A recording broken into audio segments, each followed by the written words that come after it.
नमस्कार दोस्तों, आज के फटाफट 10 खबरों में आप सबका बहुत बहुत स्वागत है। खबर शुरू करने से पहले आप सब इस वीडियो को लाइक जरूर करें। दोस्तों, पहला खबर आया है कोरोना वायरस के नए अपडेट को लेकर। देश भर में कोरोना वायरस से संक्रमित मरीजों की संख्या में लगातार बढ़ोतरी हो रही है। हालांकि अच्छी बात यह है कि भारत में मामला अभी तक तीसरे स्टेज में नहीं आया है। वहीं केंद्रीय स्वास्थ्य और परिवार कल्याण मंत्रालय की ओर से जारी आंकड़ों के मुताबिक भारत में कोरोना पॉजिटिव मामलों की कुल संख्या 14,000 के आंकड़े पार कर गई है। पिछले 24 घंटे में 991 नए मामले सामने आए हैं और 43 लोगों की मौत भी हुई है। इसके बाद देश भर में कोरोना संक्रमित मरीजों की कुल संख्या 14,378 से ज़्यादा हो गई है, जिसमें 11,906 सक्रिय हैं। 1992 लोग स्वस्थ हो चुके हैं या उन्हें अस्पताल से आगे छुट्टी भी दे दी गई है और कुल मिलाकर 480 लोगों की मौत भी हो गई है। दूसरा खबर कोटा में फंसे छात्रों के लिए।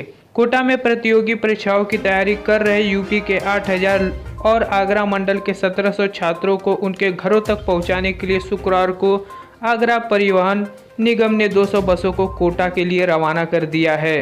यह फैसला उत्तर प्रदेश के मुख्यमंत्री सीएम योगी आदित्यनाथ ने लिए। तीसरा खबर आया है पुलवामा से। जी हां, जम्मू कश्मीर के पुलवामा जिले के नेवा में एक बार फिर से सुरक्षा बलों पर बड़ा आतंकी हमला हुआ है। आतंकवादियों ने केंद्रीय रिजर्व पुलिस बल और पुलिस के संयुक्त कैंप पर हमला कर दिया है।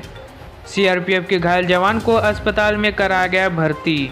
चौथा खबर आया है हवाई जहाज के रिफंड को लेकर। जी हां, आप सबको बता दें कि 14 अप्रैल के बाद लॉकडाउन खुलने नहीं खुलने के असमंजस के बीच विमान कंपनियों ने गोरखपुर से दिल्ली, मुंबई और हैदराबाद के लिए 15 अप्रैल और उसके बाद की तारीखों में टिकट की बुकिंग शुरू कर दी थी, मगर लॉकडाउन की अवधि बढ़ने की घोषणा के साथ ही 3 मई तक के साथ टिकट निरस्त कर दिए गए। सभी कस्टमर केयर और रीजनल दफ्तर बंद होने के कारण अब विमान कंपनियां टिकट का किराया कैश में लौटाने की बजाय आगे की डेट पर टिकट लेने की छूट दे रही हैं। जिन्हें यात्रा नहीं करनी उन्हें रिफंड मिल जाएगा, लेकिन लॉकडाउन खत्म होने के बाद।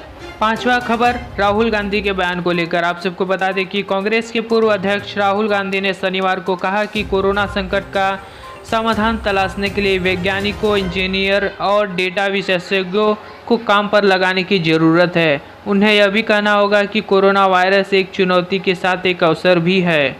छठवां खबर, महाराष्ट्र सरकार ने लॉकडाउन के बीच चीनी मिलों के 1 लाख से अधिक प्रवासी मजदूरों को अपने अपने गांव लौटने की इजाज़त देने का फैसला किया है। साथ ही उनकी कोविड-19 की जांच भी कराई जाएगी।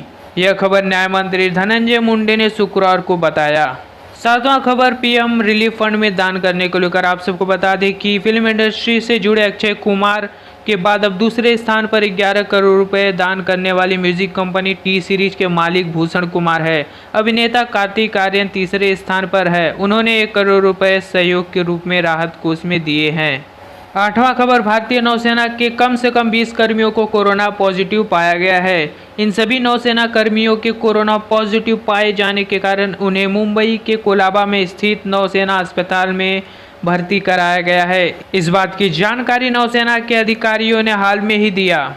नौवां खबर, कोरोना वायरस के कारण देश में लॉकडाउन की वजह से किसानों को फसल और सब्जी बेचने में काफ़ी परेशानी हो रही है।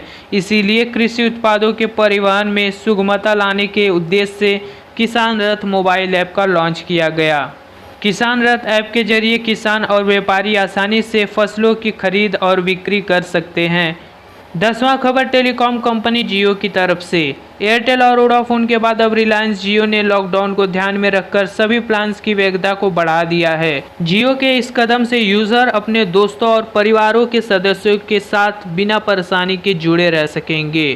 तो दोस्तों, आज के 10 खबर आप सबको कैसे लगे हमारे कमेंट बॉक्स में ज़रूर बताएं। जाते जाते चैनल को सब्सक्राइब करें और बगल वाली घंटी के निशान को दबा दें।